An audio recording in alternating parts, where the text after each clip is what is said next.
آپ نے آفتاب فروشی جو ہم نے شروع میں ڈسکس کیا, بہت سے لوگوں نے آپ کی اس کنٹروورسی کو بیچا. ایسے لوگ جن کو ویوز میں کہتا ہوں اللہ کی طرف سے آتے ہیں, جن کو پہلے کبھی نہیں آئے تھے, انہوں نے بھی اس موضوع پہ ہزاروں لاکھوں ویوز لیے. نہیں, لاکھوں تو خیر کوئی نہیں لیے, کسی نے بیچ میں لاکھوں بھی لے لیے, ہزاروں میں تو ہے اتفاق ایسا. میں یہاں پہ ایک بات کرنا چاہوں گا کہ میں جب آپ کے پاس شو میں آیا تھا نا, پہلی دفعہ جب اوپن مائک کیفے میں آپ نے مجھے بلایا, آپ کے بارے میں میرا پرسیپشن یہ تھا کہ یار یہ نا خطرناک آدمی ہے, اور لوگوں نے بھی, میرے 2-3 صحافی دوستوں نے کہا کہ یار غلط بندے کے پاس انٹرویو پہ جا رہے ہو, ایویں تمہارے ساتھ بدتمیزی کر دیں گے وہ.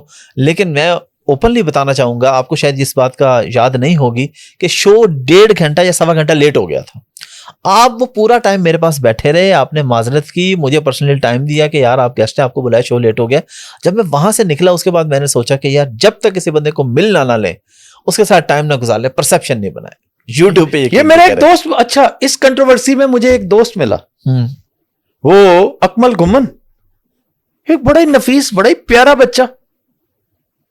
وہ میرا مطلب ہے میرا حریف بنتے بال وہ بھی بچا اور میں بچا ہوں, ہم دوست بن گئے. میں نے دیکھا یہ تو چھوٹا بھائی ہے, پیارا بھائی ہے. اور بعد میں میرے جو بڑے پیارے دوست ہیں ڈسکا والے سائی, انہوں نے بتایا تو ساڈا جگر ہے گا, تو بڑا پیارا ہے, جیسے ہم ہیں ویسا یہ بڑا خاندانی آدمی ہے, اور وہ ہے خاندانی بھی ہے اور پڑھا لکھا بھی ہے. تو اس کنٹروورسی میں یہ بڑا فائدہ ہوا. پھر بہت سارے پوڈ کاسٹرز کے ساتھ, تھینکس ٹو سہیل احمد, کہ میں 1 گھنٹے کی گفتگو, میں نے سوچا بھی نہیں تھا کہ 1 گھنٹے کی گفتگو, لیکن یہ جو آن مائک ہوتا ہے نا, اس کو دیکھتے مجھے اب ڈر بھی لگتا ہے کہ یار کم از کم 1 گھنٹے کی گفتگو تو ہونی. اب تھوڑا آتے ہیں جناب, لوگ کہہ رہے ہیں کہ آپ سب کچھ بیچ باچ کے آ گئے ہیں پاکستان سے, آپ نے اپنا فارم ہاؤس پہ بیچ دیا, گاڑیاں بیچ دی, پراپرٹی سب کچھ بیچ دی. تو کیا واقعی بیچ دیا؟ کتنے میں بیچا ہے؟ میرے ابا میرے فارم ہاؤس میں رہتے ہیں. اچھا, میری بہن بھی وہیں رہتی ہیں. ٹھیک ہے. اور میرے بچے وزٹ کرتے رہتے ہیں ایوری ادر ڈے. تو میں نے صرف اور صرف اپنی گاڑیاں بیچی تھی. اب میں اگر یہاں آ گیا ہوں تو میری گاڑیاں کس کام کی, کس نے دوڑانی تھی, کس نے چلانی تھی؟ میرے ملازمین ہی چلاتے نا. اچھا ملازم بھی میں نے سیک نہیں کیے سارے. اچھا جو بنیادی جو اچھا کچھ غیر ضروری ہوتے ہیں جو صرف آپ آؤٹ آف کرٹسی اپنے ساتھ اٹیچ کیے ہوتے ہیں, انہیں میں نے کہہ دیا کہ بھئی اب مجھے, میں چونکہ وہاں پہ ہوں نہیں. تو مثلا ایک جو جیسے ایک مالشیا ہے, پر ایسے ہی میں کہہ رہا ہوں, جس نے مالش کرنی ہے آپ کے سر پہ, تیل لگانا ہے اس نے, ہفتے میں 1 دفعہ اس نے آنا ہوتا ہے, تو اس کی ضرورت نہیں ہے اب آپ کو. میں ایسے مثال کے طور پہ کہہ رہا ہوں. باقی سارے موجود ہیں, سارا کچھ موجود ہے. باقی کوئی چھوٹی موٹی پراپرٹیاں ہوتی ہیں کہ آپ اس کی خرید و فروخت کرتے ہیں. اسی لیے مطلب میں نے کہا تھا کہ مجھے سمجھ نہیں آ رہی تھی کہ میں پیسے رکھوں کدھر, جتنے اللہ مجھے عطا کر رہا تھا, تو بجائے اس کے کہ میں ضائع کرتا. وہ سائڈ انویسٹمنٹ ہوتی ہے آپ کی. نہیں, میں نے اللہ پہ, میں نے اپنے آخرت کے لیے بڑی انویسٹمنٹ کی. کسی کو کیا پتا, میں کیوں بتاؤں کہ جی دنیا کا آسان ترین طریقہ جنت کمانے کا ادر دین ماں باپ کی خدمت ہے, ادر دین جو یہ تو مشکل ہے نا, اس میں کئی دفعہ آپ کے دل نہیں چاہ رہا ہوتا خدمت کرنے کو, لیکن آپ کا بنتا ہے وہاں پہ. لیکن اس سے بھی آسان اگر آپ کو اللہ نے اتنا دیا ہوا ہے تو اللہ کے بندوں پہ خرچ کرو. تمہارا خرچ کیا ہوا 1,00,000 روپیہ کسی کے اوپر, پتہ نہیں اس کے لیے کروڑ ہے. تمہاری دی ہوئی تعلیم جو ہے, پتہ نہیں اللہ نے کل میرے بچوں کو, اللہ نہ کرے میرے بچوں کے بچوں کو کل کو دیار غیر میں کہیں پڑھائی لکھائی میں کوئی پرابلم ہو, تو یہ کیسے ہو سکتا ہے کہ اگر ان کے, میں نے کہا نا کہ میری ماں کی دعا مجھے لگی ہے کہ میرے سے جو میرے اندر جو آلائشیں تھیں اللہ نے مجھے ان سے نجات دلائی. اور وہ پتہ ہے کیسے ہوئی ہے آلائشیں دور کب ہوئی ہیں, یہ بھی میں آج آپ کو بتا ہی دوں کہ میں نے اس پہ بڑا غور کیا. میں جب اخلاقی برائیوں سے نکلا ہوں نا, میں بہت برا آدمی ہوتا تھا, گندا, میرے مشاغل بڑے گندے ہوتے تھے.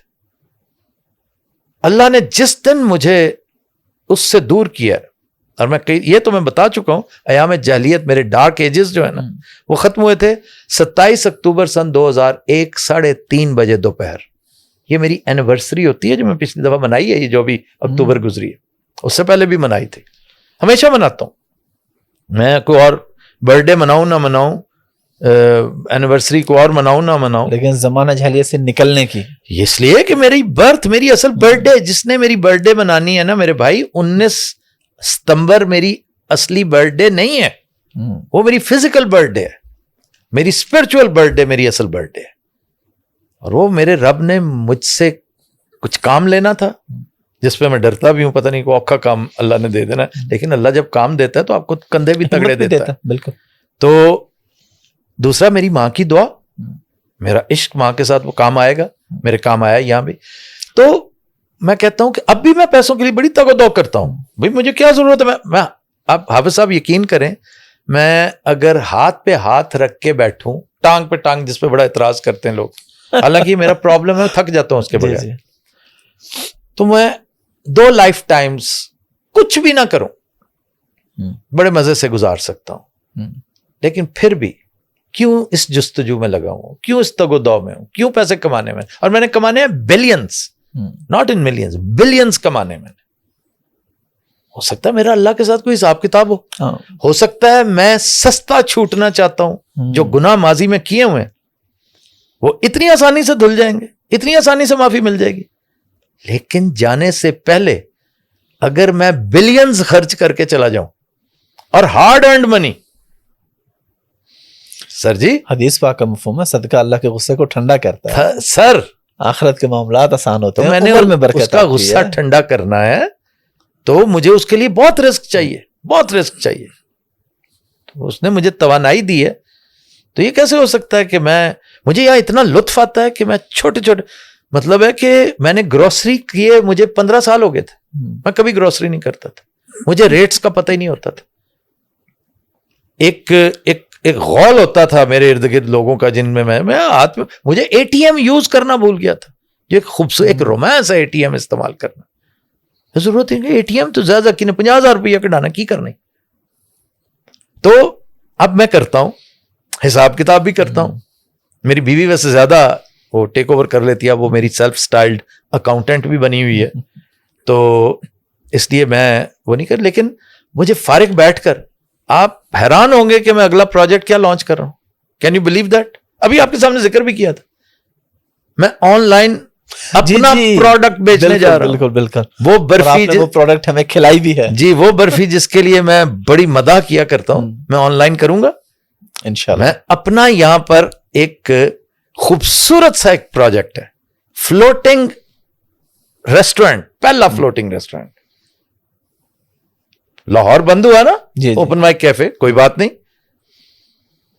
مظفر اقبال صاحب کہتے ہیں ایک در بند ہوا ہے تو بجھے بیٹھے ہو, راستے اور بھی ہیں چشم دل واہ تو کرو. واہ واہ واہ واہ واہ واہ, تو کیا بات, آپ ذرا چشم دل واہ تو کریں, دیکھیں تو صحیح.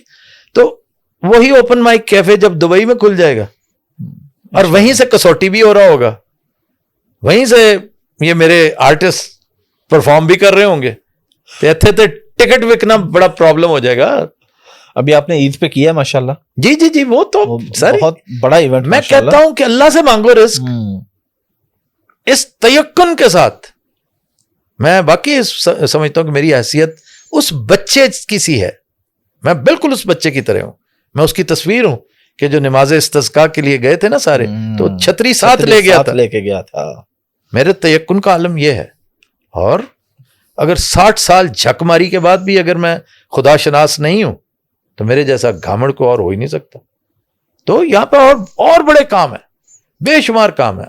اب میں نے مشورے دینے شروع کرنے نوجوانوں کو کہ بے وقوف ہو, کام کرو اور اللہ سے مانگو, صرف اللہ سے مانگو.